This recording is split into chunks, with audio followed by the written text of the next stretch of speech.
Alrighty, we got everything up all apart, so I'm gonna go over some stuff. Clarky took us all apart yesterday. I'm just looking at it now. Don't have time to work on it right this minute. I'm gonna have to just be all at night, so I thought I'd go over some of the stuff that we got in the shop right now, including Kyle's build for his car, because you see right there, Kyle's car is apart.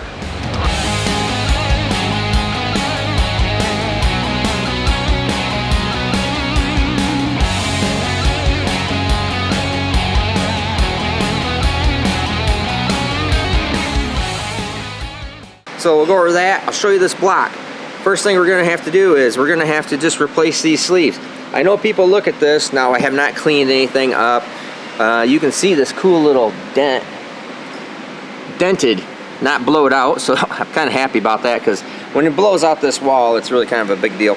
Just hard to fix. And so I have to do some removal of these sleeves, a little bit of weld work, grinding, etc.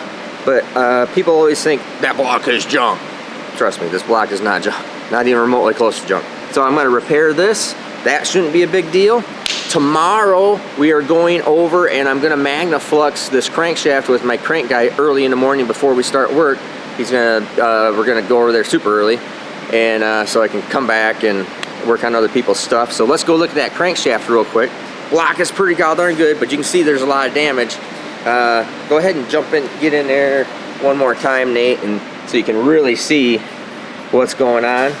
And then from this side it's a little bit worse, but at least it's really only the damage. It came over and whacked one of these other sleeves. Oh, this sleeve. Whacked this sleeve too, so I'm gonna have to replace 3 sleeves in it. This side is like mint. This side only got hit one spot. This side is crap. But we'll be able to fix this. Not a big deal. So as you also see, go in here and look at the lifter bushings. You see how that lifter bushing right here, my finger's coming through, is pushed down, and this other one is pushed down too, all because it hit that nut or something hit right in here and then forced the block down, which actually pushed that lifter bushing up. So I'm glad that that's all happened. So we'll actually push those lifter bushings the rest of the way out, come in and just touch up all that material right there when I come in, and probably add a little bit of weld there. So all things said and done, that's really good. Now if we come over here, some comments that I saw on there was, oh, you know, might have had some bearing problems. You can show these bearings here. This one had this is number 2, had a little bit of debris in it, but that's like brand new.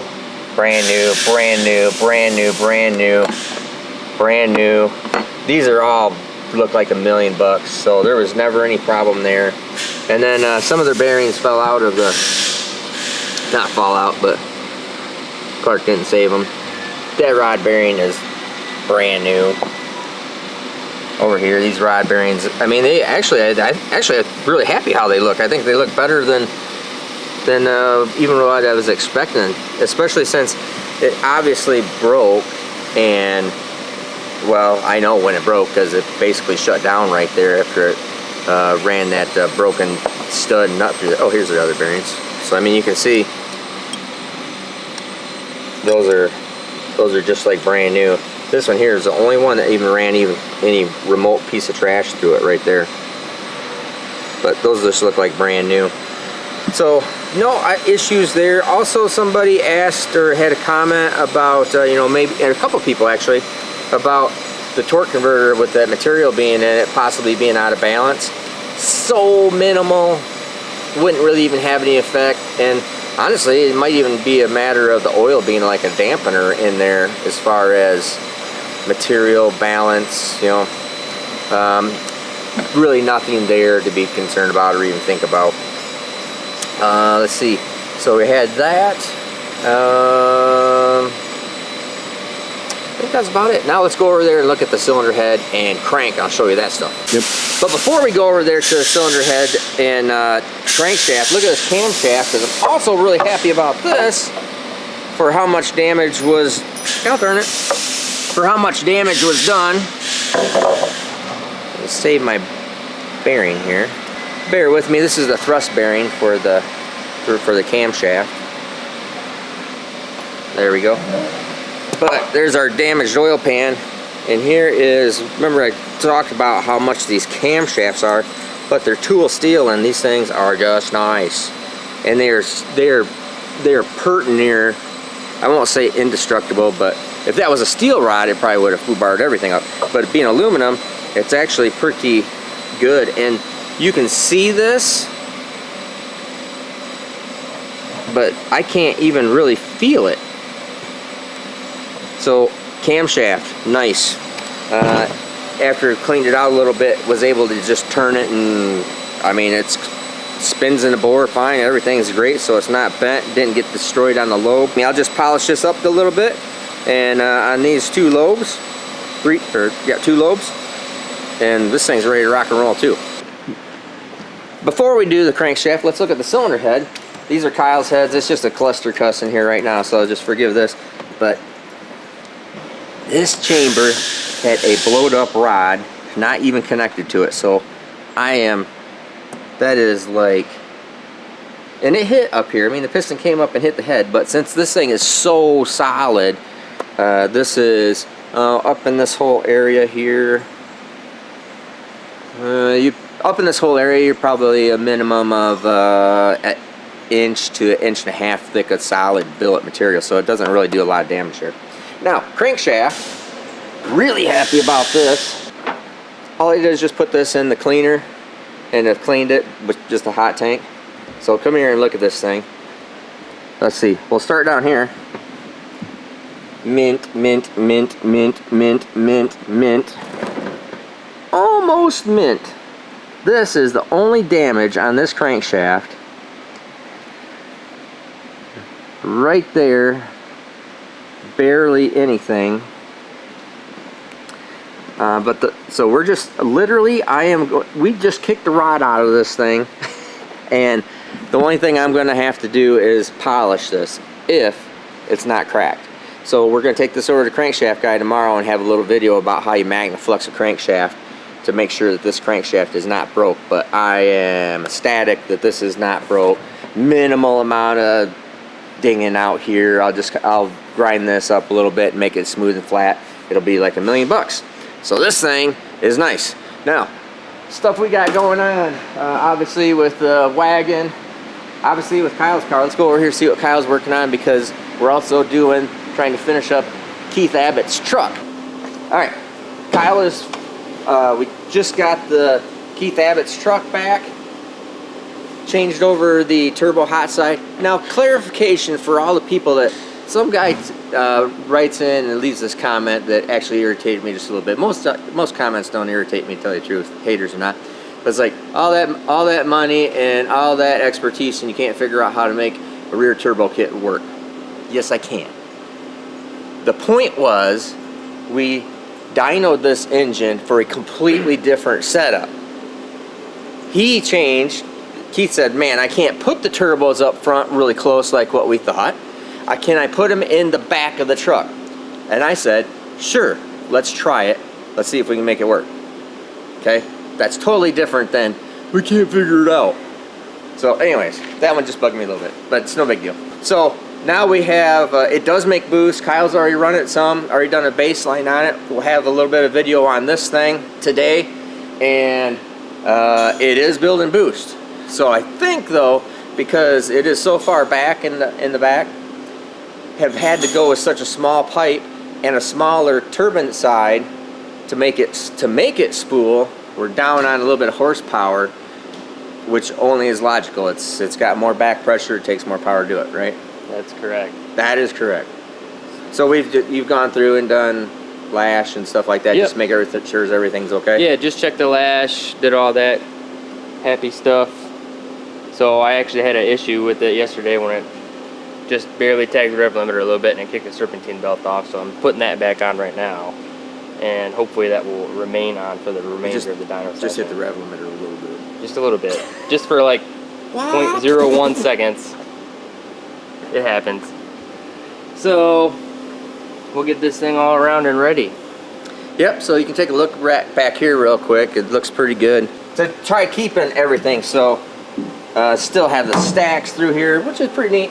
So there's a lot of plumbing, a lot of goes into intercooler, through air-to-air intercooler with fans, and then all the way back up to the front of the truck. So it's making good power.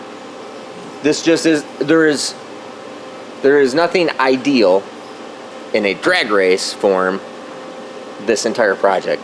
So it is trying to make the best out of everything. All right, so Kyle's working on this deal. Let's go over and talk about your car real quick and your engine. All right, so on sick week, Kyle said that he thought the engine was hurt on sick week, and sure enough, it was. Yeah, had a bent rod, so.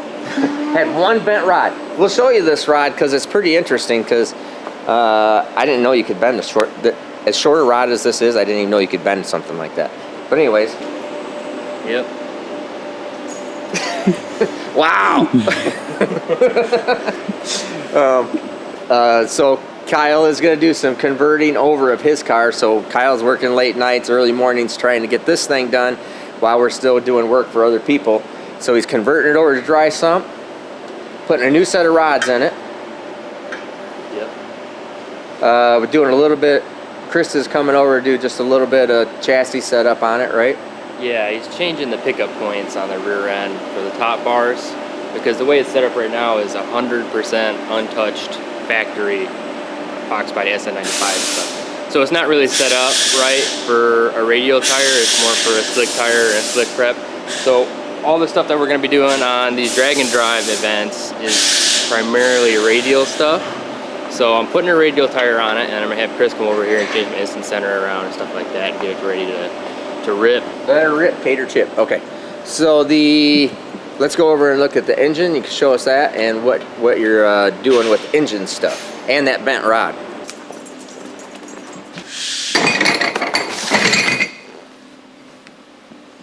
There you go. Start talking. They're typically not supposed to look like that.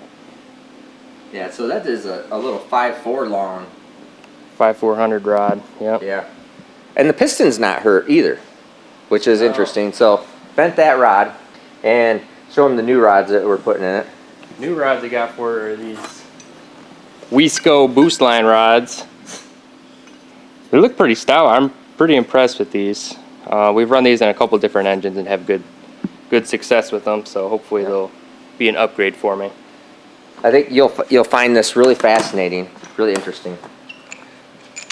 Oops. This is Kyle's connecting rod. This is my connecting rod. It's just like a connecting rod, except smaller. Yeah. Smaller and stays inside the engine. Wow.